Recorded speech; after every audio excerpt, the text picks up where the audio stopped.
রূপপুর গ্রামে 3 ভাই থাকতো, অনিল, সুনীল আর নিখিল। বাবা মারা যাওয়ার পর 3 ভাই সম্পত্তি ভাগ করে নেওয়ার সিদ্ধান্ত নিল। অনিল বলল, বাবার নেই এখন, সবাইকে নিজের দায়িত্ব নিজেকেই নিতে হবে। আমার মনে হয় সম্পত্তি ভাগ করে নেওয়াই ভালো। হ্যাঁ বড় ভাই, আলাদা থাকলে ঝামেলাও কম হবে। কিন্তু আমরা তো একসঙ্গেও থাকতে পারি। বাবা সব সময় চাইতেন আমরা এক থাকি। পৃথিবী আবেগে চলে না নিখিল, চলে হিসাব নিকাশে। নিখিলের মন খারাপ হয়ে গেল। সে বুঝতে পারল বড় 2 ভাই আগেই সবকিছু ঠিক করে রেখেছে। তারপর 3 ভাই একসাথে সম্পত্তি ভাগ করা শুরু করলো। সবচেয়ে উর্বর জমিটা আমার হবে, দিঘির পাশের জমিটা সুনীলের, আর যে পাথুরে অনুর্বর জমিটা আছে সেটা নিখিলের। দাদা, ওই জমিতে তো কিছুই জন্মায় না। পরিশ্রম করে ফলাও, জমি তো জমি, ভাগ পেয়েছো এটাই অনেক। নিখিলের মনে কষ্ট হলো, কিন্তু সে কিছু বলল না। এরপর তাদের গরু ভাগ করা শুরু হলো।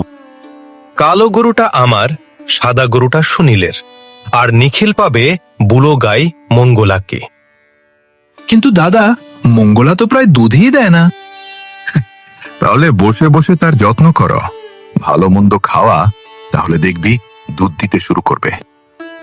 এইবার তাহলে বাড়ি ভাগ করা শুরু করি। সামনের 2টো বাড়ি আমি নেব, পিছনের 2টো বাড়ি সুনীলের, আর শেষে যে ছোট ঝুপড়ি আছে যেখানে পুরনো জিনিসপত্র রাখা হয় সেই বাড়িটা নিখিলের হবে। দাদা, ওটার ছাদও তো ভাঙা, কিভাবে থাকবো আমি ওখানে? কোনো ব্যাপার না ভাই, একটু মেরামত করে নিবি। আরতি এই সব কিছু দেখে প্রচন্ড রেগে গিয়েছিল। এর মধ্যে পুরো 100টি রূপার মুদ্রা আছে। 50টি মুদ্রা আমি নেব, আর 40টি মুদ্রা সুনীলের হবে, আর 10টি মুদ্রা হবে নিখিলের। দাদা, সমান ভাগে ভাগ হলো না কেন? কি ব্যাপার? কারণ বাবার চিকিৎসার খরচ আমরা দুজন বেশি দিয়েছি, তাই আমরা ভাগে বেশি পাবো। নিখিল চুপ করে গেল। ঠিক তখনই নিখিলের স্ত্রী আরতি সামনে এসে বলল, এটা সম্পত্তির ভাগ নয়, এটা অন্যায়। বউ হয়ে পুরুষদের কথায় কথা বলতে লজ্জা লাগে না? লজ্জা আমার নয়, তাদের হওয়া উচিত যারা ছোট ভাইয়ের অধিকার কেড়ে নিচ্ছে। কিন্তু নিখিল ঝগড়া করতে চাইল না। নিখিল তার স্ত্রীকে চুপ করিয়ে দিল। আরতি ঝামেলা করে লাভ নেই, যা ভাগে পেয়েছি এতেই আমি খুশি।